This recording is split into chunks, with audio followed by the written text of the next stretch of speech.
stands off. Raise your voice and shout, we're breaking down the walls. We're breaking free, yeah, we're breaking free. No oppression is out for liberty, breaking free. Yeah, we're taking a stand. Freedom's in our hearts, we're reclaiming our land.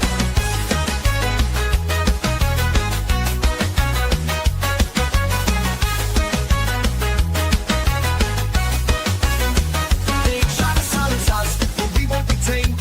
Voices getting louder, can't keep us in chains. We got the power, we got the might. Together we can shine, together we can fight. Feel the rhythm in your feet, it's time to stand tall. Raise your voice and shout, we're breaking down the walls. We're breaking free, yeah, we're breaking free. No oppression is out for liberty, breaking free. Yeah, we're taking a stand.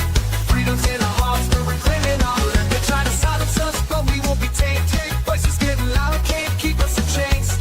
We got the power, we got the might. Together we can shine, together we can fight. Feel the rhythm in your feet, it's time to stand tall. Raise your voice and shout, we're breaking down the walls. We're breaking free, yeah, we're breaking free. No oppression is out for liberty, breaking free. Yeah, we're taking a stand. Freedom's in our hearts, we're reclaiming our land. We're claiming our land. I hate this show. Oh my goodness.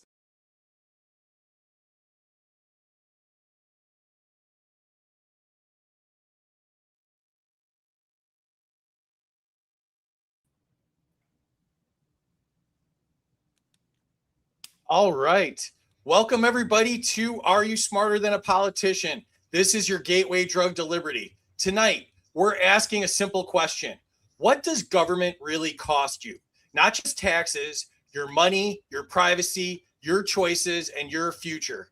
Tonight, three political commentators take on the $40 trillion tab the government's running and the hidden costs of government power. So get ready, because tonight, you decide who is smarter than a politician.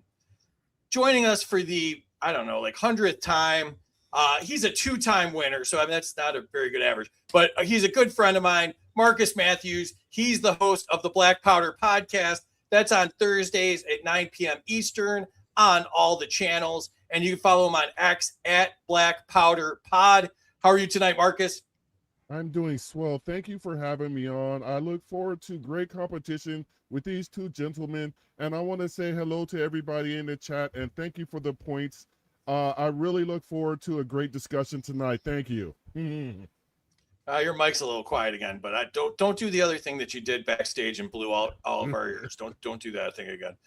100%. New to the show, these guys know each other, so this is going to make for a great contest. First off, James Harrigan. He's one of the hosts of the Words and Numbers podcast. You can find that at wordsandnumbers.org. And he's the co-author of Cooperation and Coercion, How Busybodies Became Busy Bullies, and what that means for economics and politics. You can follow him on X at James Harrigan. How are you tonight, James? As James R. Harrigan says so on the screen right there. I'm doing great, and thanks for having me. How you doing? Doing really well. Tell us about yourself. Introduce yourself to the crowd and tell us what you've been up to. Well, I'm a trained political philosopher that got mixed up with economists at some point during my life, which kind of ruined everything. These days, I'm the chief operating officer for a small nonprofit here in Tucson called Polyhymnia, dedicated to culture and the arts. And that's about it. The rest about me, I'm sure, will come out over the next hour and a half. Excellent. Thanks for joining us. And last but not least, his partner in crime, Anton Davies. He's also the host of Words and Numbers, found at the same place, wordsandnumbers.org. Also, shockingly, co-author of the same book, Cooperation and Coercion. You can follow him on X at Anton Davies. How are you tonight? I'm well, thanks. Thanks for inviting me. I do have a question. How is it that Marcus gets 400 points already? James got 200. We haven't even said anything. Why are these guys getting points? It's chaos. It really, I mean, It's freedom, Anthony. You're always confused. Well, then look at his face too. I mean, I'm beautiful. Obviously, people are going to give me points right off jump. It's just going to be so more embarrassing for both of you when I win. All right. So, Anthony, introduce yourself to everybody and tell us what you're up to. Antony Davies. I'm a recovering academic, currently working in the finance industry in the DC area. Awesome. Excellent. Well, thanks for joining us. And also, here's our lovely producer. I haven't seen her in seems like forever. How are you tonight, Terry? I'm doing great. I'm already laughing. I can't wait. This chat, we're gonna have some fun tonight now. But give it to them. Don't be all sweet and nice and everything. Let's go ahead and have some fun while we're at it. Spread that liberty, share the channel, and let's do it. Awesome. And our Friday night shows are brought to you by Xano. Tired of surveillance coins dressed up as freedom tech? Xano is the real deal. Open source, enterprise-grade privacy, scalable and secure. Build, spend, and tokenize any asset without the peeping eyes. Xano isn't just private. It's none of their business. And if you're new to the space, visit intro.xano.org to learn how Xano gives you the power to own your own data, your money, and your assets, all in one simple, secure platform built for real-world freedom. Appreciate you, Xano. And I'm a much bigger fan of Xano now that we're $40 trillion in debt and they're driving our currency into the toilet. So, shout out to Xano for that. Also, want to thank all of our subscribers. If you'd like to subscribe to us, you can do so on X. And if you'd like to sponsor the show, email studio@freedomuncut.com. And what else do I got? I think that's it. Usually I have like 10 things going on, but we just got back from the road tour. So we are home for the moment. So cool. Let's jump into the chat and say hello to everybody. Chris is here, a subscriber. What's up, Chris? Amity, another subscriber. Rob, who runs the LPNC account. What's up, Rob Yates? Another subscriber. Andrew's here. Welcome. Looking forward to the Davies and Harrigan. Two Davies and Hello, Harrigan. Andrew Mount. Anarchist Chef is here. Another subscriber. What's up, buddy? Dan's here. Another subscriber. How are you, bud? Ivan's here. Welcome. Amity's given 200 to her favorite libertarian, Marcus. I'd like a recount on that. 200 gangster points to Marcus. 200 to James, 50 points to James for correcting Free on his name. Yeah, I don't like, as soon as I say something wrong one time, I'm gonna do it like 8 times in a row. So I apologize. 200 pity points to Antony. There we go. Because you complained that you didn't have points. You asked for that. You literally asked. No, I complained that they did. Well, yeah. Well, see, I was Now you're going to lose more. Right? Yeah. Now you lost 13 for questioning the chat. Here we go. 200 to James for joining the chat. 174 to Andy for the best hair. That's true. The only hair. That's bullshit that's right kinda there. messed up. That's I don't like bullshit. that. It's bad when there's 5 of us and I'm in 3rd place with all 12 of my hairs. So, yeah. 199 to Antony for talking shit. There we go. And here's to the Ant-Man. There we go. All right. Oh, no, a couple more. Minus 200. Brutus didn't deserve all those knives, dude. Nap violation. There we go. And, oh, wait. Caesar got the knives. 200 for the mistake. Back to 0. There we go. A self-correcting comment from the chat from Chris. Awesome. Let's jump into it here. Welcome again, everybody. And I want to just give a shout out to the wonderful people at the Midwest Peace and Liberty Festival. Amity and I went up there. We both gave talks. Then we did the show Saturday night. It was such a good time. And they've got their tentative dates up for 2027, August 12th through 15th. You can go to mplfest.org. It's camping. It's a festival. It's so much fun. I highly recommend you go next year if you get the chance. If you're anywhere in the Michigan area, split a tank of gas with somebody and get over there. That's a really good time. Hope to see you all soon. And wanted to give a shout out to our friend Lisa Belay, who's running for Congress in District 2 in Louisiana. More details to follow. I'll be reposting stuff. But if you want to get involved, hit us up. She's running now and 60 days left. So it's going to be a sprint. So get involved if you'd like. All right, I'm on X at Smarter Game Show. Terry is Bats T76, helping behind the scenes. Amity Lee 13, and I think Casey's lost in at a wedding or something. But he's at American versus Gov. Our gear is available at freedomsuperstore.com. We have shirts, we have mugs. I am wearing the Steal Your Wealth shirt right now because that's what they do, $40 trillion worth. And on YouTube, we're at Freedom Uncut. We've got our website too. You can go to Smarter Game Show and find everything there as well. Please share this out. Help bust the algorithm. And another shout out real quick to antiwar.com. They're doing their fundraiser this month. If you've got anything to spare, they are absolutely the best anti-war journalists out there, cutting through all of the BS and propaganda and giving you the real facts. So go to antiwar.com if you'd like to donate. All right. Since Trump ruined peace prizes, our grand prize is the Are You Smarter Than a Peace Prize. Also on the prize shelf, we have Mike Johnson's signature cologne Swamp Ass, as well as Ayn Rand Fountainhead Teddy Bear. We also have the assortment of libertarian bobbleheads. We also have Mitch McConnell's cryogenic chamber. It keeps career politicians on ice long past their expiration date. Also, this is from my buddy Nick's Dank Memes. Follow him on X if you don't do so already. This is Junior's first Sawzall in case you have a flock camera in your neighborhood and you'd like to teach little Junior a little civic awareness. And we've got the Uniparty garbage cans because both sides belong in the same trash. We have the MAGA blow-up influencer. She looks real. She sounds empty. She gets paid. We also have all the religious books by Trump, the Trump Torah, the Trump Quran, the Trump Bible. And we've got the congressional pacemaker as well. The UFC White House set, but because it's the White House, the figures are sold separately. And finally, we have the Trump nativity set. It's August. We can't get rid of this thing. Somebody please take this off our hands. And the killdozer, because nobody talks about the killdozer more than me and Casey do. Here are the rules. I am the government. Whatever I say goes. Scoring errors count. Life isn't fair. Suck it up, Buttercup. Nobody cares. The chat controls the score. So the chat can give or take up to 100 points from contestants. And because I'm the government and I believe in crony capitalism, subscribers matter more. They can give or take up to 200 points because they pay me, so they matter more. Nuking a score. Any former contestant can nuke a score, taking it down by 1,000 points. The twist is you can only be nuked one time, and it has to be for a good reason unless it's Marcus. Lightning round. Ready to go.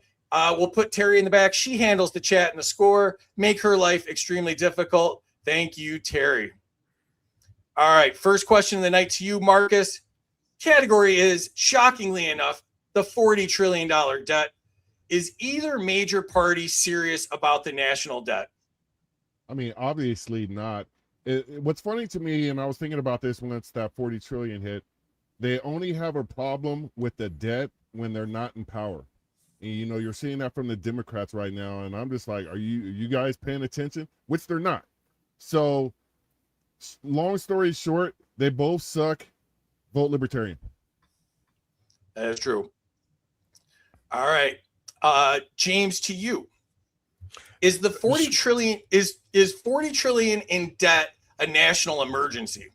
Sweet Jesus, yes. Of course it is. Sooner or later, we're going to have to pay the piper on this one. And we're at the point now where the interest on the debt is $1 trillion a year in our budget. Well, that's only going to grow. Interest rates aren't coming down no matter what Scott Bessent decides to do.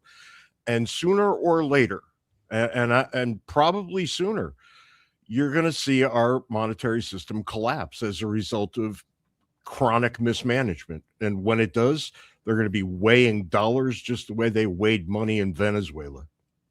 Yep. Totally agree. All right, Antony, to you. Would you shut down the government before adding another trillion to the debt? Would I shut it down? No.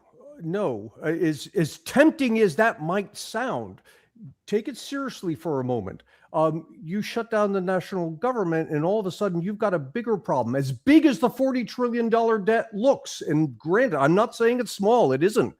But as big as it looks, you'd have a much bigger problem if you shut down the national government. And it's not going to happen. I'll tell you why. Because the voters, and that's why we have the $40 trillion debt, because voters want, on the one hand, lots of stuff that costs money. On the other hand, they don't want to pay taxes. And I don't argue with either one of those. I'm just saying the natural result of that is you get politicians who give you a $40 trillion debt. All right. I'd shut down the government for a 6-pack of beer, but that's just me. All right, Marcus, to you. The category is war and foreign intervention. Is America's current war with Iran worth its cost? Absolutely not. Sweet Jesus, because I want to get one of those sweet Jesus points that Amity gave. But war is the worst of humankind and should be the last absolute yeah, that's what I meant to say. At any rate, what sucks about this war is it didn't need to happen, because Persia has been around a long time. You're not going to wipe it out. And this has done nothing. They didn't have an exit plan, obviously, because look at where we're at right now. But this war was absolutely not worth it. And what struck me is when that 19-year-old Latina from Texas, when she passed away and they showed their picture, first thing that came to my mind was she died for nothing. And, oh, never mind. Let me take that back. She died for Israel. And I was just heartbroken by her passing. Yeah, So. I agree. All right, James, to you. Should the United States stop funding foreign intervention while running trillion-dollar deficits? Unpopular opinion here, probably not. And we would have to discuss what foreign intervention means, right? Because foreign wars, yes. Foreign aid, not necessarily. Foreign aid costs us almost nothing when you look at its percentage of the budget, and it gives us a strategic advantage when we need it. So it's functionally buying friends in very difficult places. I lived in Iraq for a while, and I can tell you that foreign aid goes a long way towards mending fences on the one hand and offering up possibilities for interaction on the other over the long term. So that probably pays off in the long run, as long as you don't look at it and decide, okay, let's go bomb these people now. Yeah. You had me when you said that we were bribing them with that money. So I agree with that. All right, Antony, to you. Should avoiding another forever war matter more than maintaining American influence abroad? Yeah, well, I guess the question is, what do we mean by American influence abroad? When politicians talk about it, they mean our political, our military influence. The far, far bigger influence is our economic influence. And the way to achieve better economic influence is to leave people alone, leave Americans alone to buy and sell with foreigners. And I tell you, and the data bear this out, the more free trade you have across countries, the far less problems you have militarily.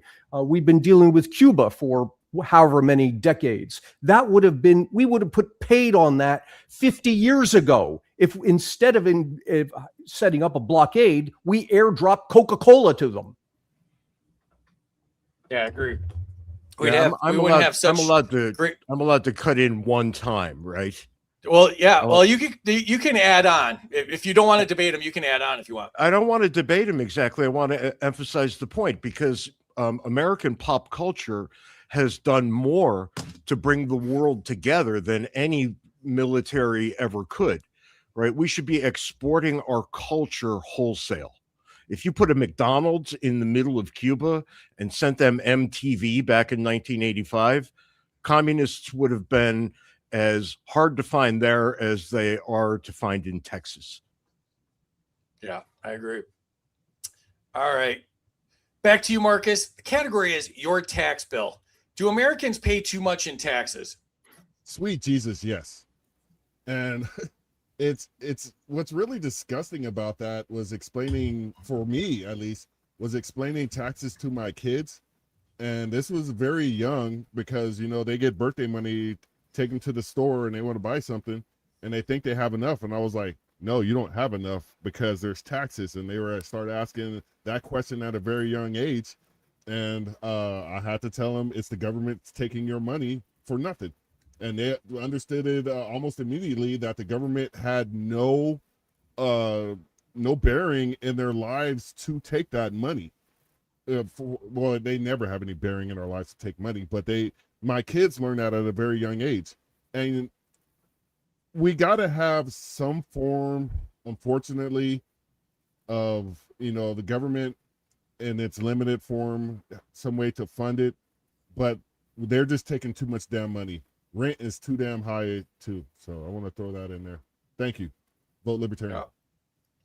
Real quick, I don't think the X is working again, or the X chat is working again. Terry just texted me. So if you're in the X chat, jump to YouTube, go to @FreedomUncut on YouTube, youtube.com/@FreedomUncut.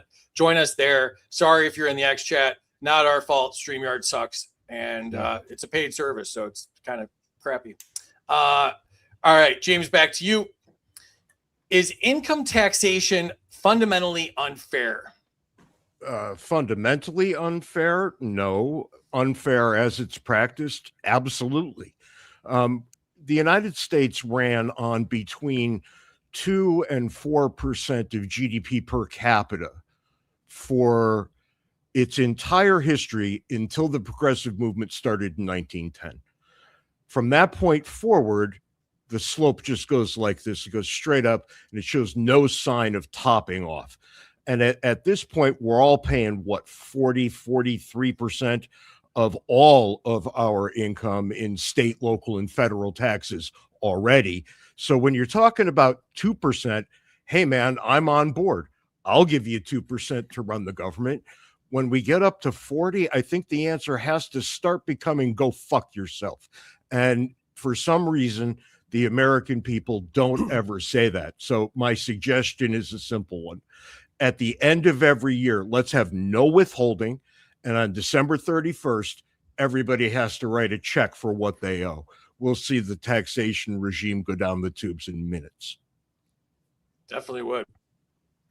All right, Antony, to you. Would you eliminate tax deductions in exchange for dramatically lower rates? Oh, I'd eliminate everything except for one equation. Multiply your income by some number, everybody gets the same number, and you're done. Here's the thing that people don't appreciate. Going back to 1947, total federal tax revenue, that's all sources, payroll taxes, income taxes, estate taxes, the whole thing. Put it all together, it's been 18% of GDP. Plus or minus a little bit, but basically flat, 18% of GDP. It hasn't mattered whether we tax the rich or tax the poor or tax the companies or tax income or tax payroll, tax high, tax low. None of it matters. We stay at that 18% of GDP is total federal tax revenue. So what that tells me is all we need to do, you can have the same tax revenue, just take whatever your income is, multiply it by 0.18 and you're done. And we're not going to do that. And the reason has nothing to do with the tax revenue. It has to do with the fact that the more complicated the tax code is, the easier it is for politicians to hand out special favors in the form of tax rebates or a lower tax credit over here, or whatever it is, in exchange for getting elected. Awesome. I love it. We got our first fired up contestant. I love it. Here we go. All right. Back to you, Marcus. The category is future generations. Is Washington stealing prosperity from Americans who haven't been born yet? First thing I want to do is say happy birthday to the great Dr. Paul, one of the great Americans that always talked about future generations, because he birthed many. Well, he didn't birth them. He was right there pulling the thing out. But the problem with the debt and taxation is the generations prior have been complacent and surrendered their natural born rights in a republic, and they have doomed the future generations. And that's one of the main motivations of why I do what I do, because my kids are 23 and 21. And they haven't lived a day when the states have been at war. They haven't lived a day where life has gotten progressively more expensive at seemingly at a faster pace than it's ever have. And I look at their future and it scares the shit out of me. And I'm not going to stand by and not use my delicious voice to go out there and tell people to vote for libertarians, because we're the only people that will leave you alone and do something about the debt and taxes. The duopoly doesn't give a shit about your future. They give a shit about tomorrow. That's it. They don't give a shit about next year. I just got to point out real quick. I love that you took the beauty of childbirth, one of the greatest miracles in all of existence, and you broke it down to pulling the thing out. That Dr. Paul pulled the thing out 3,000 times before he went to Congress. Oh my Lord. All right. Well, I'm in California. I really can't, assign that birth stuff. It gets kind of murky. Oh my God. Oh my God. All right. All right, James, to you. Should today's voters be allowed to promise benefits future taxpayers must fund? Fuck no. And remember Ruby Ridge in the comments. Mandating something on generations yet unborn is fundamentally unjust. And this is why I think we've got a massive Social Security problem. We've got a massive debt problem. It's all because a bunch of politicians said, oh, fuck it. We'll let people in the future figure it out. And as my partner likes to say, almost everything the government does now is taxation without representation, because the unborn are not able to vote on any of this. And we just keep hanging the albatross around their necks year after year after year. And this is going to come to no good. I agree. There's one more point opportunity hidden in that comment for anybody that's missed one. So, all right, Antony, to you. Do politicians ignore long-term problems because elections reward short-term thinking? Oh, absolutely. In fact, it baffles me when people say things like corporations are only concerned with short-run profit. That's absolutely false. Corporations are thinking, of course, they'll think in the short run, but they're concerned with their shareholders who are looking at the long-run picture for this corporation. Who is actually concerned with the short run is the politician. If you're in the House of Representatives, you've got a 2-year focus, and that's about it. And it's probably even shorter than that, because the fact is the voters aren't going to remember more than 6 months down the line what it is that you had done 6 months earlier. So in that sense, I would imagine politicians have a much shorter time horizon than does anybody else in the economy. I agree. All right. Enter your scores in the chat if you haven't done so already. Please share the show out if you're enjoying yourself. Let's jump into the chat and see what's going on. Oh, it's hopping. All right. Antony lost points for looking at gift horse in the mouth or something like that. Antiwar.com's here. We were just talking about you. Donate to antiwar.com. The best in the business, exposing war propaganda and telling the truth. Oddsman said $40 trillion shit. Okay. Waz is here. What's up, Waz? Waz is releasing original music on his channel now, so check that out. Follow Waz. Papa B, another subscriber's here. 200 to Marcus for the first to say vote Libertarian. First of many, Papa B. 200 to James for Sweet Jesus. Paul Dar's here, former vice chair of the Libertarian Party and now current vice chair of LP Texas, and also a subscriber and a friend. 200 to Marcus for vote Libertarian.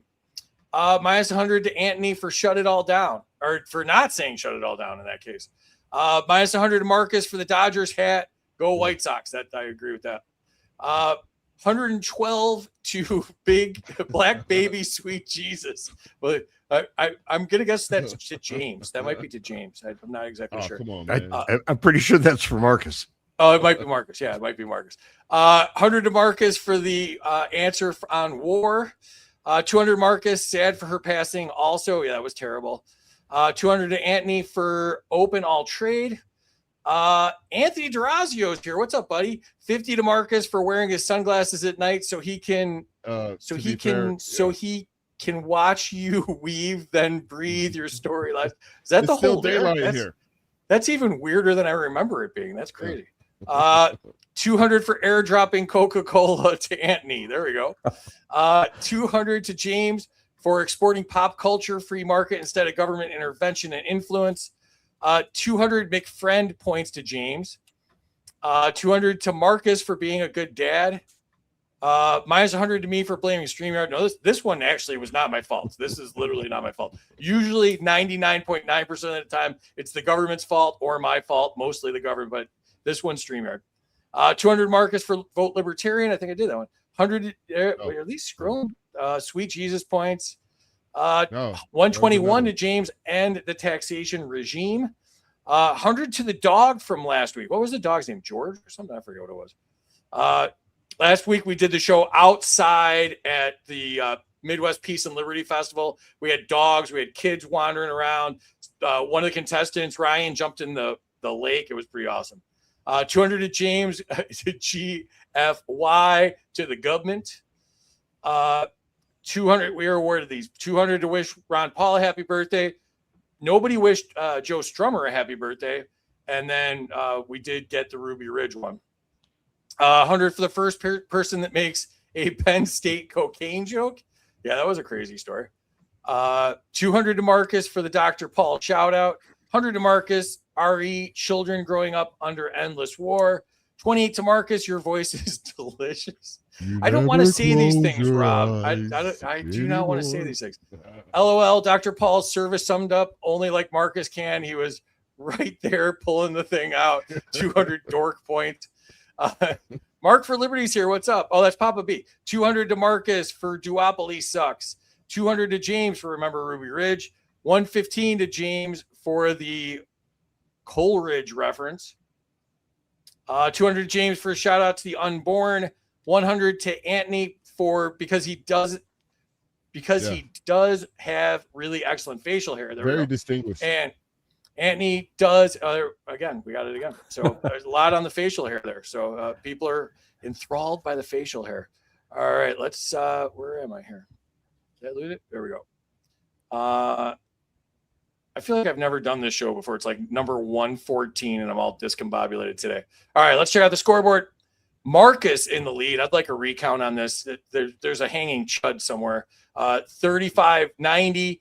James second, 34-82. Anthony, 32-83. Oh, and the dog from last week is still getting points. Got 100 points. Good job by the dog. No dogs were harmed during the filming of last week's show. Awesome. All right, let's jump back to it. Marcus, back to you. This category is brought to us by our friends at Xano. Marcus, the category is cryptocurrency. Does America need cryptocurrency as an escape hatch from government money? Obviously they do. But what concerns me is the government doesn't like competition, and, first of all, the government is nothing but a bunch of criminals. And that's why they make laws to criminalize behavior, because it's competition. What burdens my soul with cryptocurrency is I've seen where the government has paid ransoms and whatnot in cryptocurrency, and I'm in IT, and they put hidden code in the crypto, and they were able to retrieve it. And I know damn well that they would do that to you and I in a heartbeat if we did or said something that they didn't like. So for me, my personal favorite money is the kind you could put in your pocket and carry it with you. But crypto needs to be a viable option to get away from the government. I'm all for anything to get away from the government, put it that way. So, yes. Yeah. Privacy coins they can't hijack. Bitcoin might be hijacked already, but yeah. All right, James, to you. Should Americans be free to transact privately with cryptocurrency? Americans should be free to transact privately with any goddamn thing they want. Chickens, goats, crypto, whatever. I'm very concerned about any form of money, and money is only that thing which we all agree is money, right? So we all agree dollars are money, so therefore dollars are money. I'm worried about any form of money that can be tracked in any way by the government, right? So can they track crypto? Probably. They probably have the skills to do that. Can they track your pay? Well, they already do that. Can they track your bank account? They're already doing that too. What they can't track is probably hard money, gold and silver, that you buy somehow and have delivered to an address is not your own, and then go pick it up. Is that a little conspiratorial on my part? Yeah, but look who we're dealing with. I agree. Word. That's why I'm a privacy coin guy, because the blockchain's public, so you can track anything on the blockchain, but if it's private, can't be tracked.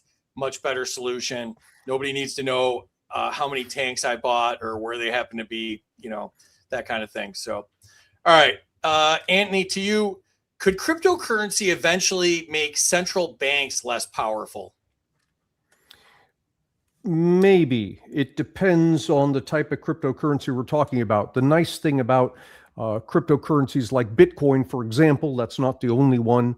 The nice thing about those is they are an alternative. If we were to reach a point where the federal government were inflating the currency to such an extent that we become very concerned about its value, there's Bitcoin on the side. There are things like that we can use. They become competitors. And in the shadows, they provide competition for the dollar.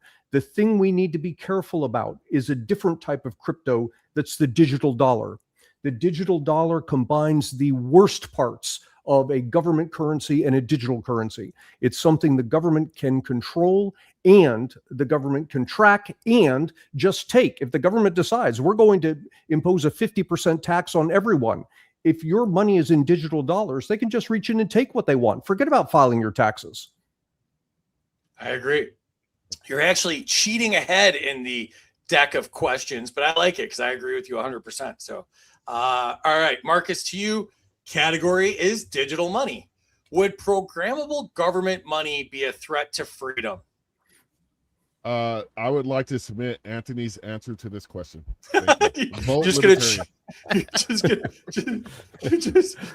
gonna cheat off Andy. I mean, there's worse strategies. There's literally worse strategies than that. I mean, I actually kind of like it. I think you should do that the rest of the show. That might be a good idea. That's excellent. All right, James, to you. Is convenience worth giving government visibility into every transaction? I want to begin by saying nobody should be kissing up to Antony or showing him this level of respect. It breaks my heart to see it happen. To answer your question, though, I don't think there should be any visibility, right? Just none. And we all make our trade-offs, right? Life is filled with trade-offs. Do I trade off some of my privacy for convenience? Of course I do. Look where I am right now. But I get really hesitant when the government gets to put its thumb on that scale, right? If think about the flock cameras right now. The government can literally track me from the minute I leave my house to wherever I go to the second I get back in my garage again. I had no say in any of that. And how does that give me any form of convenience? Most convenience in the end is convenience for law enforcement. And I'll die on that hill. I agree. Once again, that's why I like the privacy coins, and I do like the precious metals and anything that you can just hand to your friend, right? All right, Antony, to you, should America permanently reject a central bank digital currency? Wow, now that's a hard one. Should they? Yes. Will they? No. One thing that we have demonstrated by our behavior is that we are willing to give up all manner of freedoms in exchange for convenience. So yes, we should, but no, we won't. Do you think the next stimulus will be USD1 or something like that? No, the next stimulus will look like previous stimuli. There's not going to be much difference there. The place to watch for new stuff is round about 2032, 2034, when we have to finally decide what to do with Social Security. They're going to do everything they can to hide what's going on, and that's the perfect time to introduce something like a digital dollar. Anything that obscures what's happening. Ooh, I love that take. Excellent. All right, Marcus, do you want your question, or should I just go back to Andy? Well, I let's give him just a shout out because he changed his name and he put the apostrophe correctly, and it irks me to no living hell when people say Marcus is with a apostrophe S Oh, after I that. didn't even So see you know that. what? I didn't even see that. I- Oh, we'll get the question, and then I'll decide whether I want to. I literally can't think of a bigger waste of computer power than Marcus AI. Like that uses water to put out the fires it's causing itself or something. So, It is what When it my is, brother. son when my son was 5 years old, I told him Antony was a robot, and my son believed me so much that he brought a magnet over to Antony's house to try and stick it to him. oh, that's nice. I like that. Awesome. That Marcus will never have that problem. So, all right, Marcus, to you. Category small business. Should starting a basic business require zero government permission? What's interesting to me about this question is there was this young, well, not young, this person, a young person on Instagram that just started her business, and she posted all the fees that she had to pay the government, and one of them was the square footage of her office. She had to pay a fee for the square footage, and I remarked, in my libertarian self, hey, wouldn't it be great if you didn't have to pay all that crap to start a business and start earning money, and if you were able to use that money to build up your business? She's like, yeah, but that's just the way it is. And I was like, it doesn't have to be like that. I was like, and I tell people I'm a libertarian like vegans tell people they're vegans. And I told her, hey, look, there is another way. There is another path to this. The government should not be burdening you to open a business whatsoever. And we have to work towards that goal, because that $2,300 that you paid because of the size of your office, imagine what you could have did with that money in an advertising budget, or, cutting down on the overhead of other factors of opening your business. And she did not want to listen whatsoever, and it was quite disappointing, to be honest with you. And I blame public education, and that's why we need to end public indoctrination education that government is omnipotent. With that being said, and like I told her, vote libertarian. There you go. All right, James, to you. Is government harder on small businesses than big corporations? I think it ends up working out that way in practice, simply because small businesses don't have the resources of a large corporation, right? I know very few, I don't know any small business owners who have a legal department or a compliance department, right? The guy who runs the business is that thing. And, a business owner can only do so much.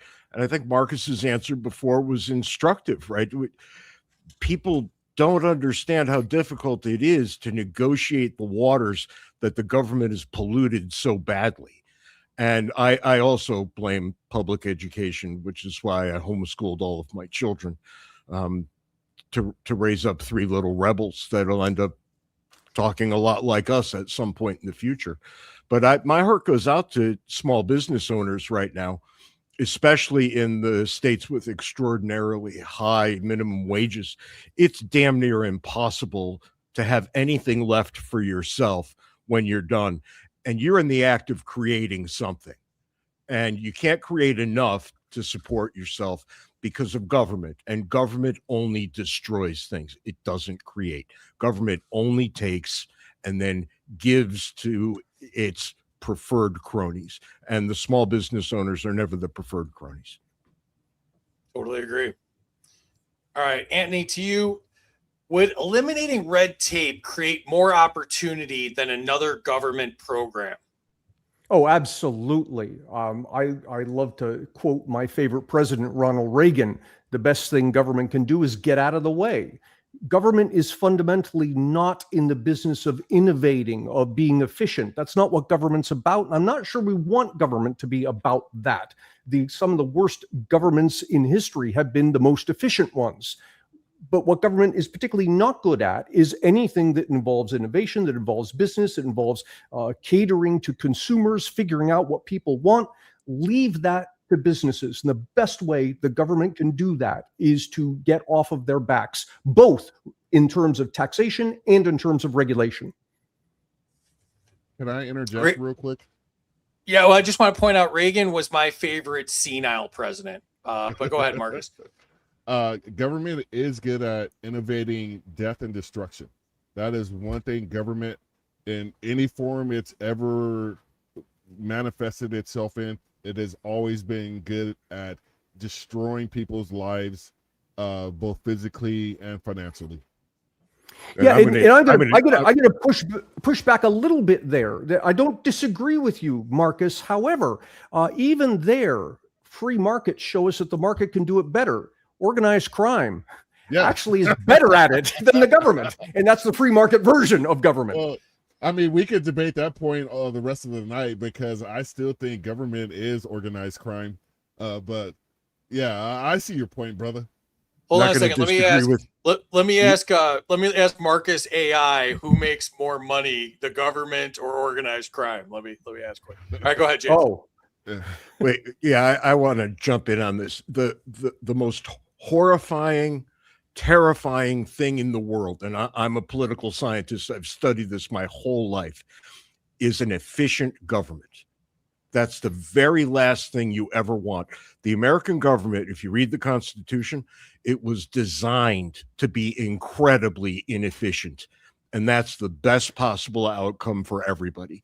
When a politician comes along and says, I'm going to make government more efficient, I'm going to streamline the government, all I see are swastika flags hanging behind him, because that's government efficiency, and it's the last thing you want.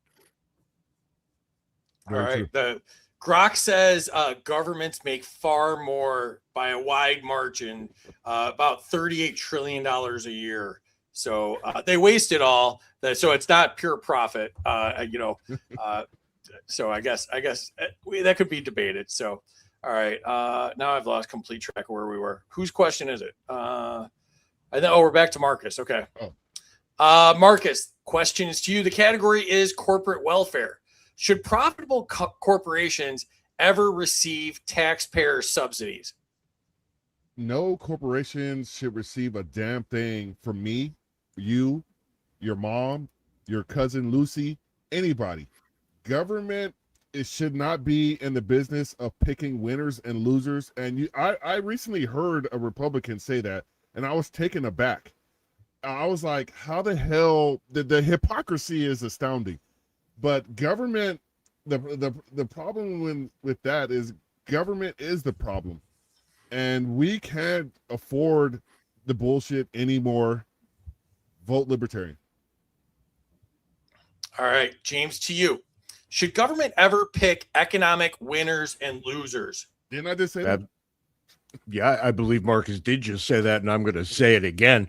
And I think we should all say it forever. The government should have no hand in business at all. I mean, I guess we can make an interstate commerce argument if you want to read the Constitution honestly, but even then, the government doesn't read the Constitution honestly. Picking winners and losers is for the market to do.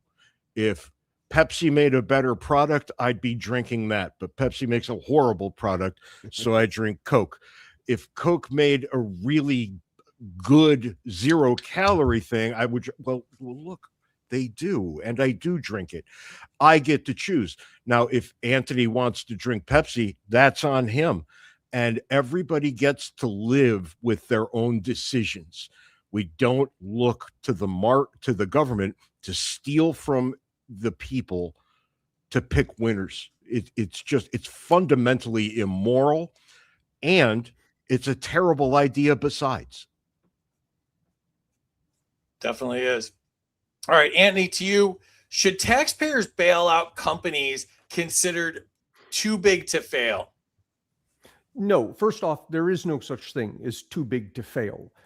It's something politicians say when they want to justify bailing out a corporation.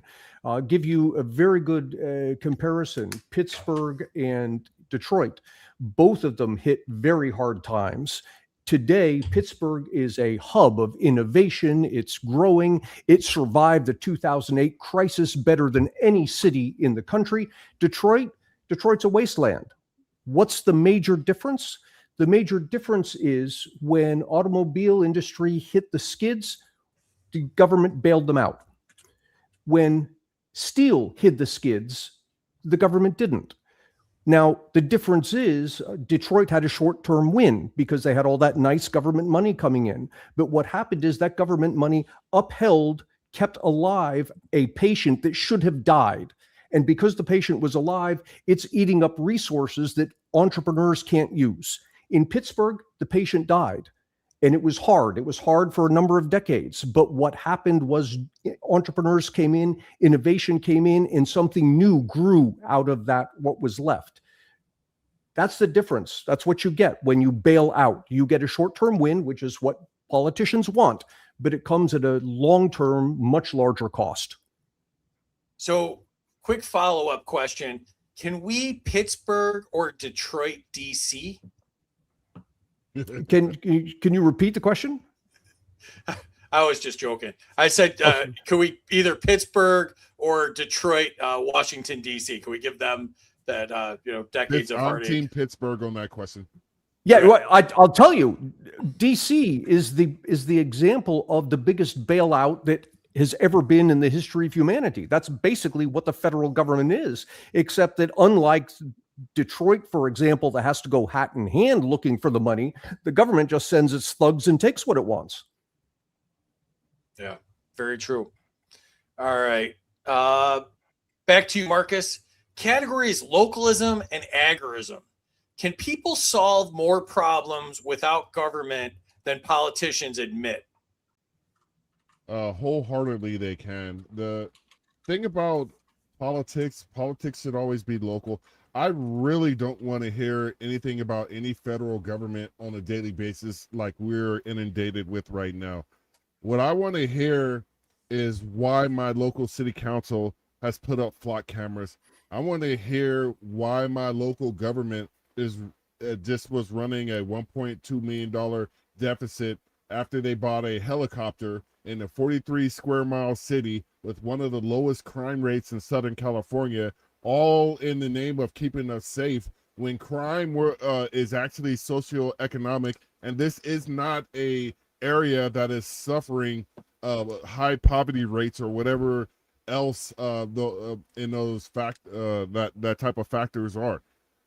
That's why I say libertarians need to start locally and start governing locally so they could see what it's like, and we could do that at the county level, then we could do that at the state level, and then we could do that at the federal level. That should be one of the game plans. I hope Evan has a chance to hear my great answer to this question, because that should be the focus of the Libertarian Party on the local level. Yeah, we could do state and federal, but at the same time, we need to get more local people in there so the politics is local and we can start getting the federal organized crime syndicate out of our lives. Vote Libertarian. Awesome. All right, James, to you. Is building alternatives more effective than electing better politicians? Well, given that you will never elect better politicians, and James Madison predicted this back in 1787, yeah, alternatives are what you need. And I want to piggyback again on what Marcus was saying, because Tip O'Neill used to say all politics is local. And as Speaker of the House of Representatives, for those who are too young to remember Tip O'Neill, and they really are. If you look at where the finger of governmental power touches you the most when you're showing your psychiatrist on that doll, that finger is going to be local government. It's going to be the zoning board, right? Shit like this. When the local Karens decide that they can form an association, get some sort of power over you, they're going to do it. And when they realize that they could just take over local government and do it that way, get on the education board and make your life a living hell that way, well, they're going to do that.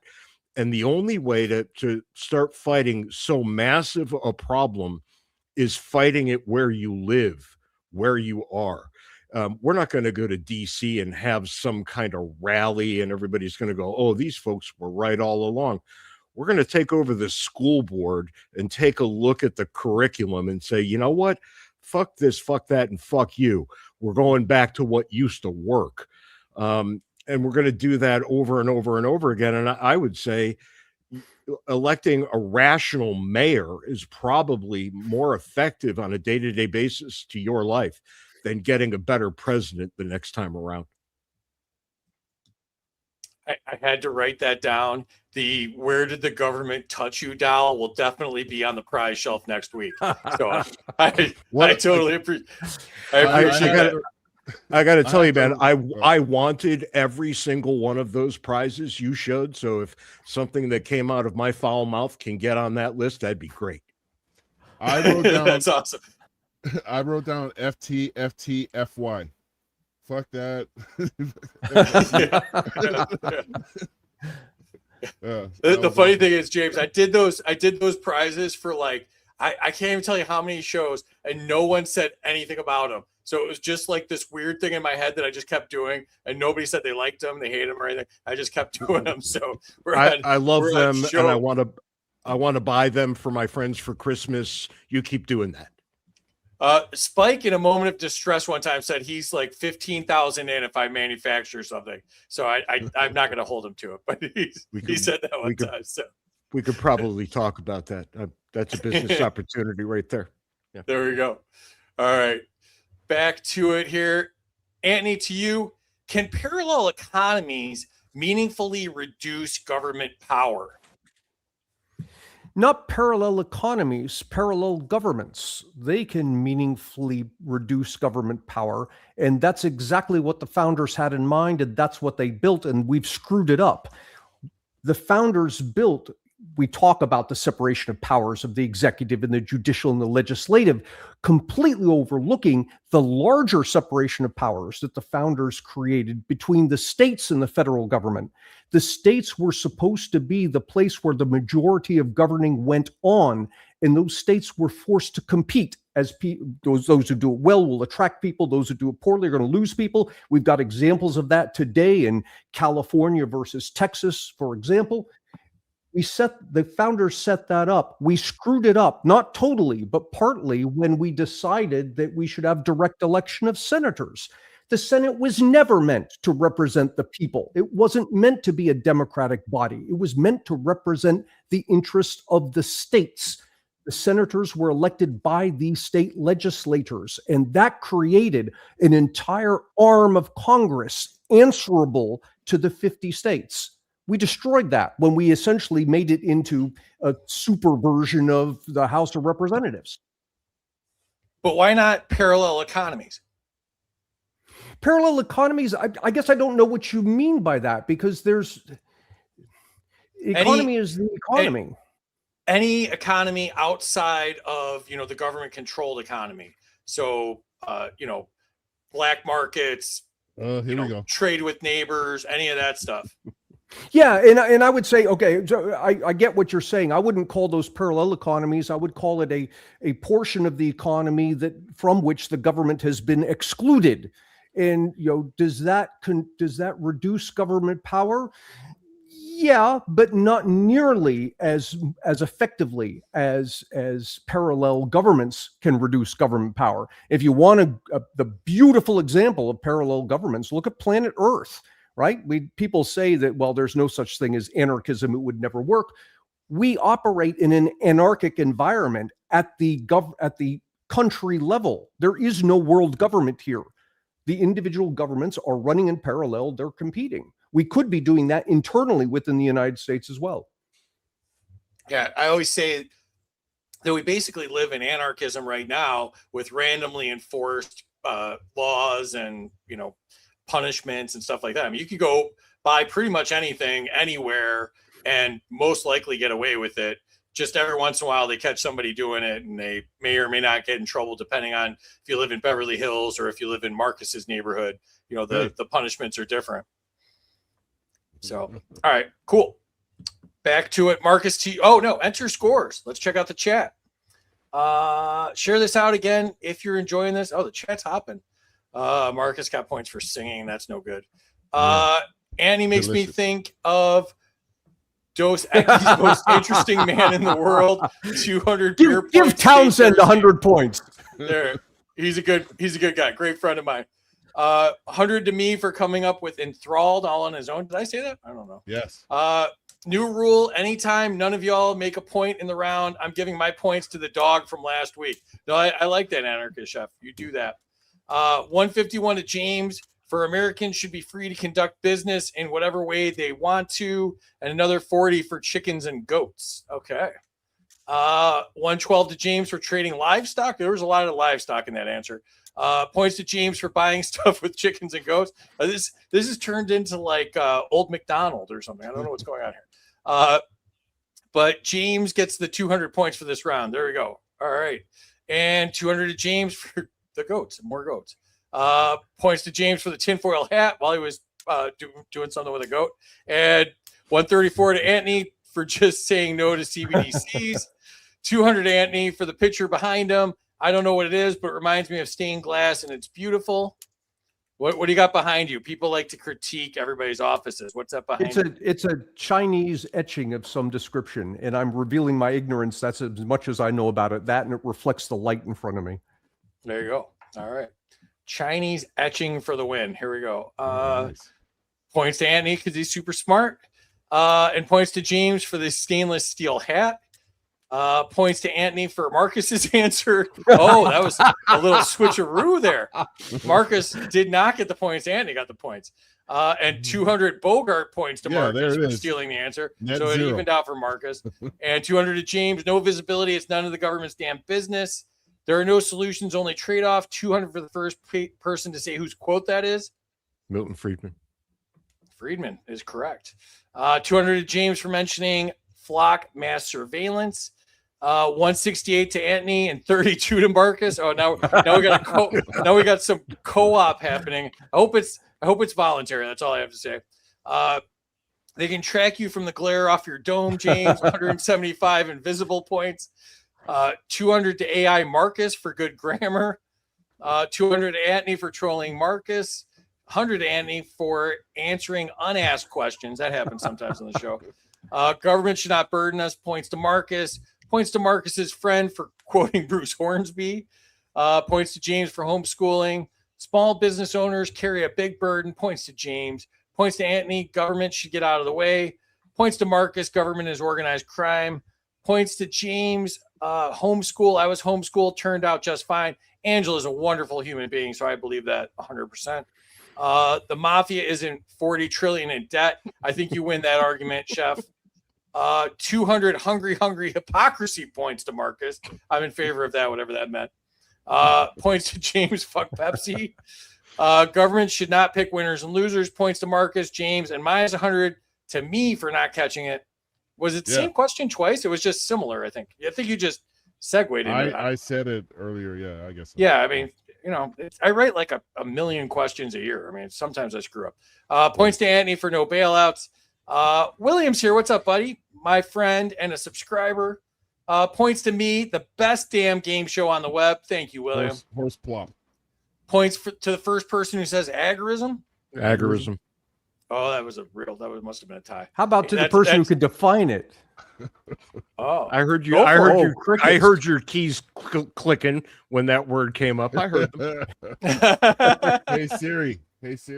What's You can't be that much of an agorist if you don't like parallel economies. I'm just throwing that out there. My buddy Zach's here. What's up, Zach? I'll take over a local government and have adoration benediction. I give myself 800 points. I win. That was, I don't know. 200 to James for the Psycho Doll. Jim's here. What's up? Way late, but great guests. Yeah, they're awesome. And Darren's here. What's up, buddy? Antony's correct. We may disagree which was better, but I'm a constitutional scholar. And generally speaking, Antony's correct. 200 points. Points to Antony for anarchy. Antony may be from a parallel universe. 200. Points to Antony for the great answer on parallel economics. Points to Marcus for a cool answer. What's up, Osman? And points to Antony for a clean office. Very nice. All right, that was a lot of reading. And let's check out the scoreboard here. All right. Antony in the lead, 79-84. No James way. just behind. James just behind. Well, you got a lot of points for Marcus stealing your answer. And What's up, Big James? I Yeah. thought that was a creative answer. I'm kind of upset. I'm that I coming didn't. for you, white man. I am coming. You're for going you. down, James. I love Fuck that you. Marcus is Fuck leading you. in points lost. And Yeah, that's the more dog stuff. from last week is catching up with Marcus, and that would make me so happy if he wins. So Whatever. I let's want to keep talk it going. about black markets. Oh, here we go. All right, Marcus, the category is technocratic governance. Should experts ever have the final say over elected officials? I don't think anybody should have the final say over shit if it has to do with your life in general.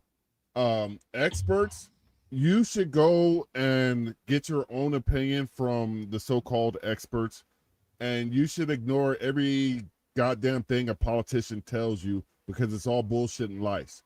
Now, when it comes to experts, you need to choose your experts and live so accordingly to your own life standards, and everybody needs to leave everybody else the hell alone. And that's what happens if you vote for a libertarian. All right. James, to you. Does better technology make centralized government more dangerous? Yeah, of course it does. But I want to get back to agorism because somebody's offering bonus points here. It waters down to voluntarism. But anyway, technology is an amplification of human nature. I think that's always been true. And human nature has always been quite difficult. Hobbes, back in the very pre-Enlightenment, said that life in a state of nature would be solitary, poor, nasty, brutish, and short, because human nature is so fucking awful. And as government becomes more technologically adept, you find that government becomes more controlling and more dangerous. And I'll just throw this thought experiment out to you. What do you do in the course of an average day that the government doesn't regulate and oversee in some way? And the answer, I'm going to give you the short answer, is absolutely nothing except having thoughts. And the government will even regulate your thoughts if you use them to commit a crime. So, I mean, we're in very dangerous territory here. And the more technologically adept the government gets, the more terrifying it should be to everyone. I have to think that Samuel Edward Konkin III, SEK3, is rolling over in his grave at the very simplistic agorist definition there. I had a question to answer. You went yada yada yada voluntary was basically the agorist agorist definition there. Outside of government, independent, black markets, voluntary, yeah, all those things. So, but I had to give you a I'm little all for smack black on that. markets. Yeah, there you go. Here we go. All right, Anthony, to you. Should AI be allowed to make government decisions? No, I don't think government should be making government decisions, let alone AI. Look, you started off this round of questions by asking, should the experts, or in this case, the AI, be running things? And it raises the question, well, who says who the experts are? I mean, what do we have? We do have a governmental apparatus in place that's kind of, I guess, set up to decide, or at least separate people who are more expert from less expert. We call that the public school system. And we all know how well that thing works. Here's the thing to be careful about. The smartest people are those who are in greater awe of their ignorance than they are of their intelligence. Generally speaking, those are not the people who are going to put their hands up when you ask who wants to be the expert. Very true. Profound. All right. Marcus, to you, the category is government surveillance. Should police need a warrant to track where your car travels? See, this is tough for me. I don't think police Because you don't have a should car? Well, there's nothing the matter with taking the bus. I live in the projects, and the bus is very convenient. So stop with the shenanigans there, Free. Can we go back to the question one more time? Because you got my me all Lord. flustered. Oh my Lord. I thought you were going to say you ride your bike everywhere like the guy in Friday. All right. So the question is, should police need a warrant to track where your car travels? Police should not be worried about where anyone travels. What pains me is that we like to call ourselves a free society. I'll talk shit about the government, and somebody will tell me, "We'll go move to North Korea and see what happens there." I was like, "Fuck North Korea! I want it to be fixed here. Why can't I say what's happening here without you wanting to kick me out to some dog-eating communists? I want to be able to go about my business without government anywhere in my life. That's what I want for my kids. That's what I want for you. That's what I want for your Aunt Lucy. And that's why I think you should vote for libertarians. Police should be catching criminals, not worrying about if Marcus is going to Stater Brothers to buy a delicious ribeye to throw on a barbecue grill. That's just the way it should be. Thank you. Vote libertarian. We are now banned in North Korea if we weren't already. So, all right, James, to you. Is mass surveillance too high a price for public safety? It absolutely is. You can't be free and surveilled constantly at the same time. That's a non sequitur. It just can't exist. And look, I'm going to say something that's probably going to piss some people off. Most Americans are not terrifically interested in being free. They're interested in being safe. And I think that makes them cowards. They're afraid of freedom. And they talk about ordered freedom even when they even talk about it. But I like actual freedom. And actual freedom is messy, contentious, rambunctious. And I think that's just fine. Because in the end, people are cooperative creatures. If you leave them be, they'll get along just fine. On the margins, you're going to find difficulties. We will always have a criminal element, and a portion of the criminal element will be a violent criminal element. And I think the Second Amendment goes way further to solving that problem than mass surveillance. Definitely agree. All right, Anthony, to you. Should local police be allowed to build databases of innocent people's movements? No, I don't think so. And I think there's a right that's going to evolve. I shouldn't say evolve. Our description of this right is going to evolve. And it's what I refer to as the right to anonymity. And that is, with all of the technology that we have, and we're carrying the phones, you've got the cameras and all of this, it is possible to track people 24/7. So in that sense, you could say, well, you've voluntarily given up your right to privacy because you're walking along the streets, you're carrying the phone and all of that. Yes, but under normal circumstances, I'm one amongst hundreds of millions of people where my fellow citizens are concerned. I'm anonymous. And I should have that right of anonymity with the government. In other words, just because the government can survey me doesn't mean that it should be allowed to. I agree. All right, Marcus, back to you. This category is brought to us by our friends at Zoom Beyond Shrooms. Check out zoomtrip.com, xumtrip.com. They make great stuff. Marcus, the category is the war on drugs. Has the war on drugs failed? No. And I will say this, because if you knew the origin story on the war on drugs, it was to put hippies in front of news cameras smoking weed, portraying them as criminals, and black people strung out on heroin, portraying them as criminals. That's what Richard Nixon originally intended with the war on drugs, and it has succeeded twofold in doing that.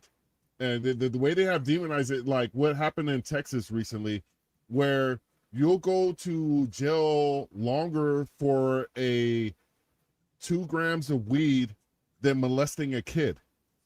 That is what the war on drugs, that's what its intent was, to subjugate people according to government whims, and the war on drugs has succeeded. Now, has it been a waste of money? Absolutely. It has been a colossal waste of money, but the intent of the war on drugs, people say drugs are winning. You know, on the face value of that, that's true. But on policy wise, it's doing what it was intended to do. And that's why you should vote for a libertarian, so we can stop wasting that money. Thank you. There you go. All right, James, to you.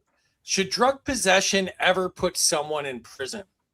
I think not. I'm long of the opinion that every drug should be legal and available at the local 7-Eleven.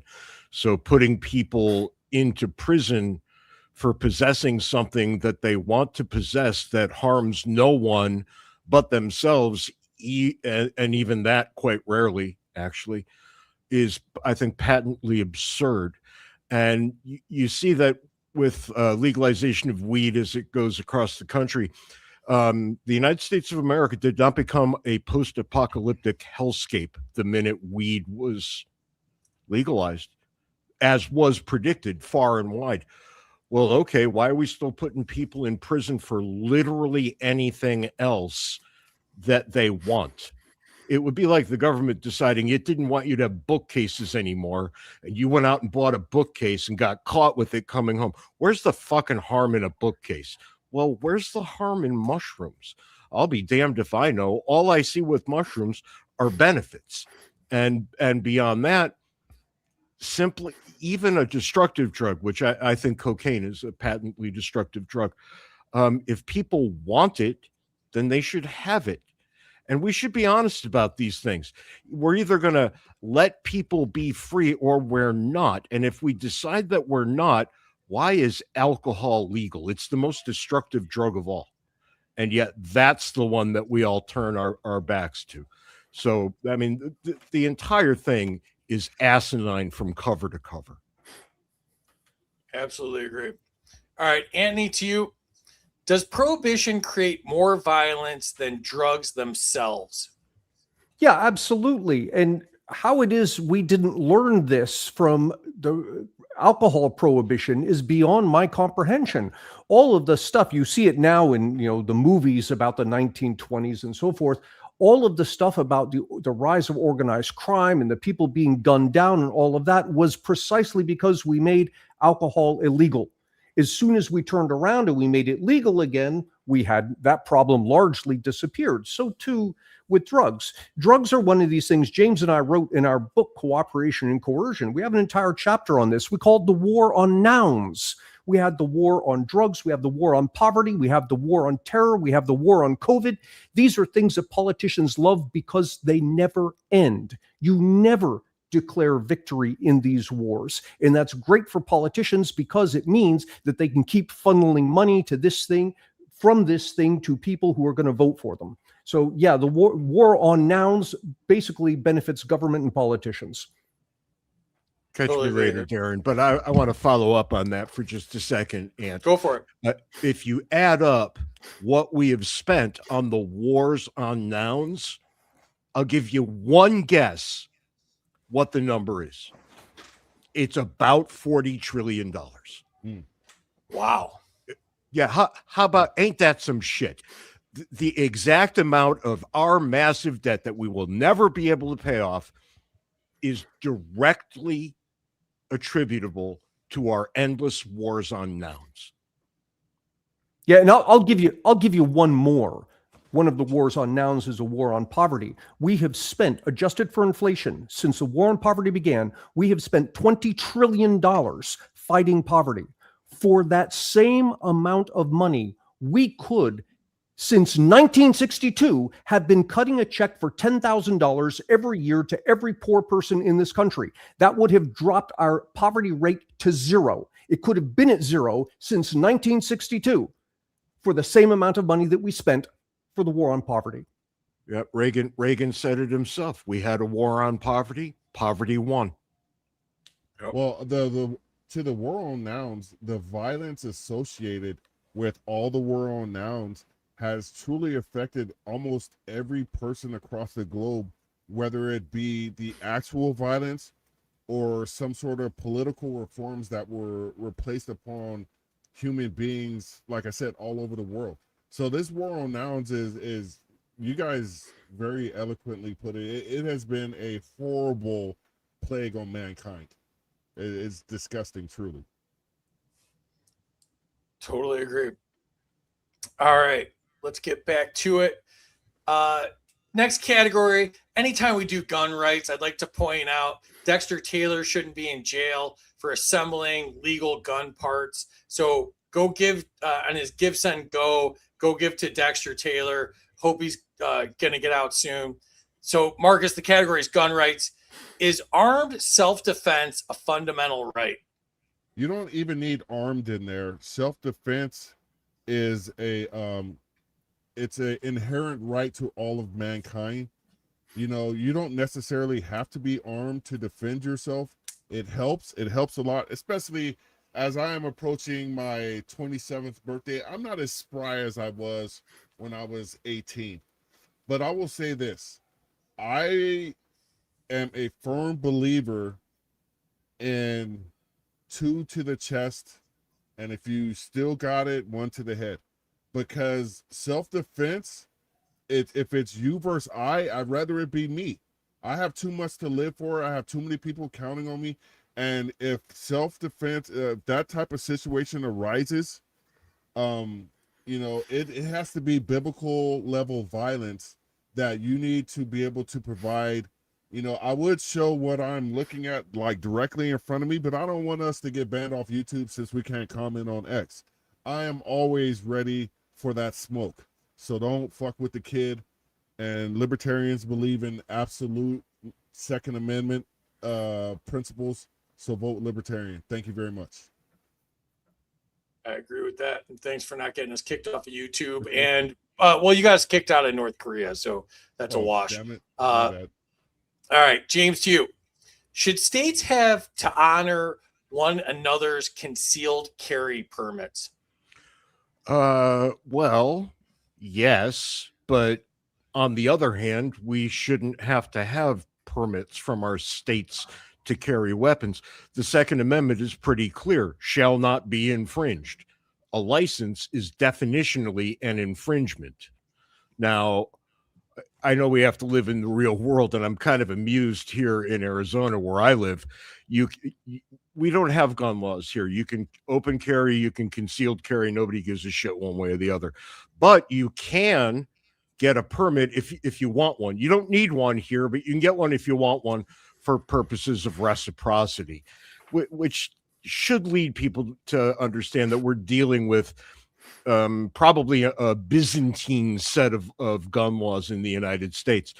And God help me, I rarely praise the government in any way, shape, or form, but this particular Supreme Court seems to be taking a very serious look at the Second Amendment and how it should apply, not to this issue or that issue, but to every issue. And they seem to be walking down the right road there. And I'm going to follow up on Marcus just a little bit, because I think he's absolutely right. Self-defense is a human right, but guns are the great equalizer. Yeah. The old, the infirm, a 90-pound woman becomes more than equal to a 250-pound male attacker if she's got a gun in her purse. And I think you can't overestimate how important that sort of thing is in a free society. Totally agree. All right, Antony, to you. Are red flag laws worth weakening due process? I'm sorry, I don't know what a red flag law is. A red flag law is basically like if somebody files a protective order, you lose your guns the minute that's filed, or anything like that. I mean, that bit on its face, that flies in the face of the Second Amendment, right? So if we're going to take the Second Amendment seriously, all of these questions that we've been discussing are off the table. I think honestly that's where we should start. Now, if we're going to start from a position of we're not going to take the Second Amendment seriously, which I don't recommend, but given that that's where we are, the question about this, what about the red flag laws and the due process? Look, if I can circumvent due process in this case, then why can't we then extend it and circumvent due process in other cases? And all of a sudden, this argument that was made underneath the umbrella of the Second Amendment starts to get extended to other rights. And before you know it, we don't have due process at all. I just argue that, James makes me feel nervous with his bald head and his mean eyes. And next thing you know, they've taken his house and thrown him in jail. You should feel nervous. Be afraid. Be very afraid. That's right. All right. Last 3 questions of the night. First one's to you, Marcus. The category is government spending. Is most federal spending beyond what government actually needs to do? Well, the thing about government is it always has a need to justify its existence. And one thing I've learned, full disclosure, I work for a school district. When they get a budget, sorry, but they don't like me either. So that is a well-known fact around here. They hate me because I'm a rabble rouser. But they get a budget, and if they don't spend that budget by a certain day in May, they lose that money for that year, and they lose their money for the following year. So they just start throwing money. Let's buy so-and-so a printer, and so-and-so has a printer 3 feet from them already, but they go and buy a $500 printer. So-and-so, instead of going 2 feet, they're going 18 inches. And that's why government does not need the money that they are stealing from us. They need to be good stewards of the money that we should be have more say in giving them. As a republic, we should not be just willy-nilly accepting the 40, as my colleagues tonight so eloquently said, the 40 to 43, 45% of our income that we're giving to the government. We're doing that like little bitches. I mean, we're not getting a reach around. We're not getting a call the next morning, a good morning text. We're not getting nothing. And people were like, well, my team, the guy I voted for, he's in office, so everything is great. And then 4 years down the line, when the other team gets in, they say it sucks. When the other team is doing the exact same damn thing that your team was doing, but they're just doing it with a rainbow or a swastika. It's neither here nor there with these people. So government, by far, is getting way too much money, and that's why we need people like Thomas Massie actually in office, because you saw what he did, and the only way to get people like Thomas Massie in office is to vote for libertarians and give us an honest chance. As Trump said to black people when he was asking for their vote, what do you got to lose? Vote libertarian. The government reach around. That's the weirdest comment ever. All right, James, to you. Does Washington have a spending problem, not a revenue problem? Yeah, no, absolutely. And Ant and I have done a lot of work on this over the years. You can go find op-eds we've written on it. For every dollar the government brings in, it spends about $1.25, $1.27. I mean, that number goes up every year, of course. But the thing is we bring in more revenue year over year over year. So it's clearly not a revenue problem. Now, Ant will come along when he answers more or less the same question in a moment, and he'll probably get into this a little more than I will, but we're always at a point where we can afford the government we had 6 years ago, which means it's always a spending problem. We have politicians who have absolutely zero spending discipline, and they have zero spending discipline because of the people they represent, who demand more free shit and lower taxes simultaneously every year. Well, you can't have that. Well, yeah, you can, as long as you deficit spend and have a $40 trillion debt as a result. All of this is unconscionable. everybody involved should be deeply ashamed. And I know for a fact none of them are. They're not the same question. That hurt a little bit, but you know, I could write the show in 4 minutes if it was the same question. I'm just messing with you, James. All right, Antony, to you. Would you cut defense spending to balance the budget? Taxation is theft. No, no, and here's why. Here's why. You can't. You could cut the entire Department of Defense, everything, mothball every battleship, every plane, decommission the whole thing, shut down the bases, sell off everything, and you still wouldn't save enough money to balance the budget. So do I think it's a good idea to reduce the size of the military? Yeah, maybe, but that's not going to help. The only thing that's going to help is a massive rethink of how we govern. Go back to your last question. Does government have a revenue problem or a spending problem? James is quite correct. It's a spending problem.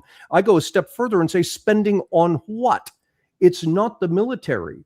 The problem is 75% of the money the federal government spends is simply taking money out of one person's pocket and putting it into some other person's pocket. It's transferring money from one place to another. That's where the bulk of the government spending lies. And it's mandatory.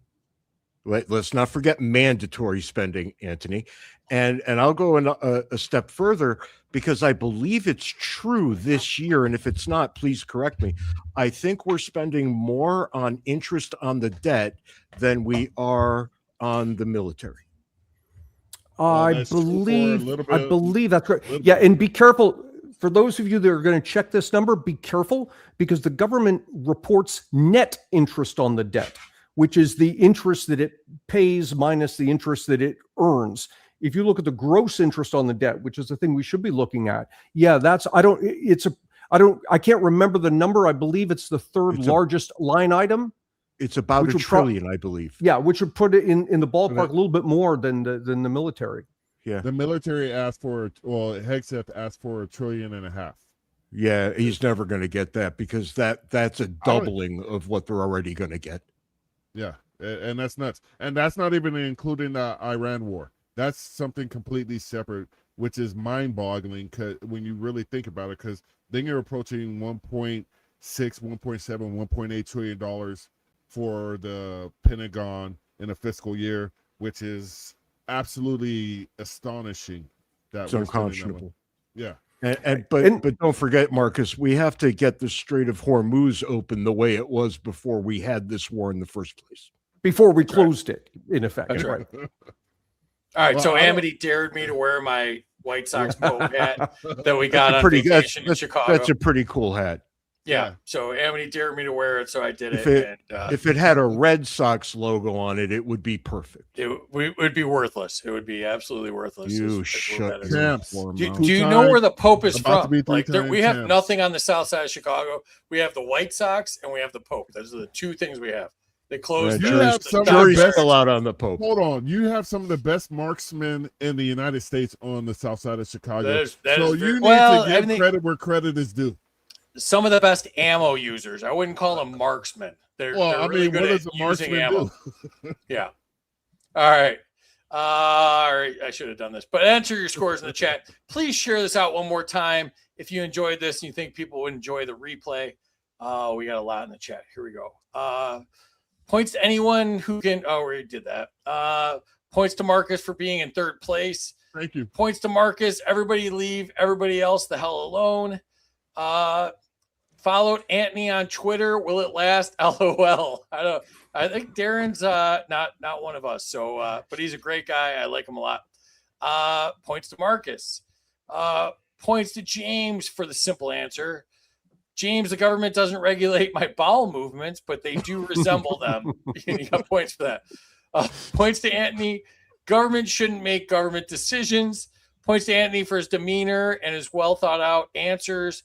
Damn it, James, you had to go there and be right again. Good direct chat answer. I'm gonna go 50 to Marcus just because his look is fly as fuck. That's totally incorrect. Darren, you're wrong about a lot of things, and you're wrong on that one as well. 200. Shut the fuck up. Don't kick me out of. Fix this shit. This Points shit. to Marcus. This Shit. don't be messing up our words. All right. Points to Marcus for laying out what freedom is without saying freedom. He's the real libertarian. What is going on? These are all bots. These have to be bots. Points to James for calling the public a bunch of cowards. Not afraid of the truth. Points to James. Points to Antony. Run for VP in 2028 with Lars. You are the perfect duo. Ooh, that's intriguing. That's an intriguing I ticket. like that. I actually like that a lot. 99 antonymity points. There we go. Anonymity. Yeah.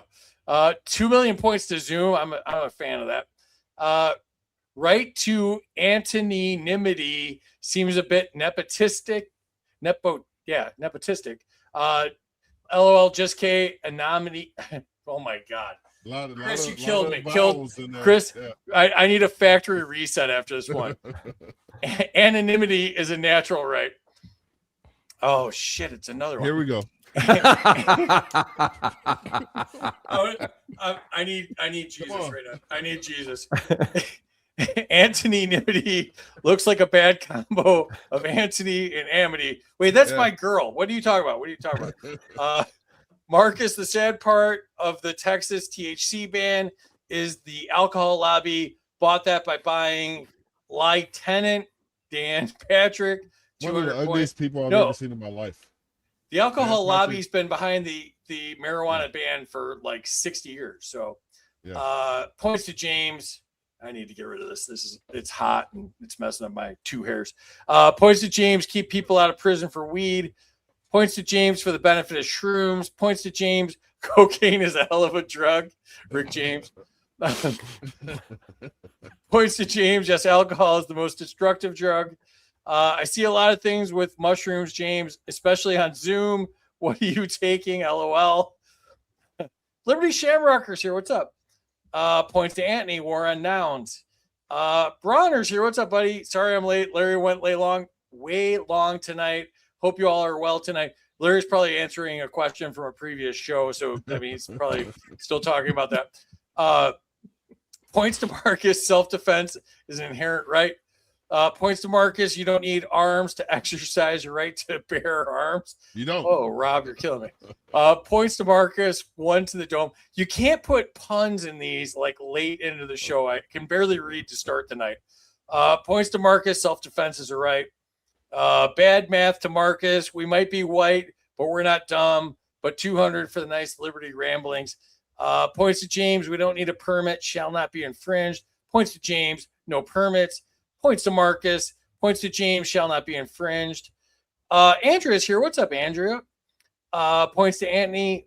He should be on the Supreme Court. Ooh, you got promoted in the last like 5 comments.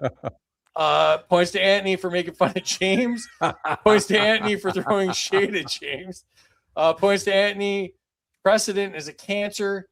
Points to Antony for due process. Points to James for making Antony nervous. Points to Marcus. The government needs to justify its existence. Oh, the reach around. My God.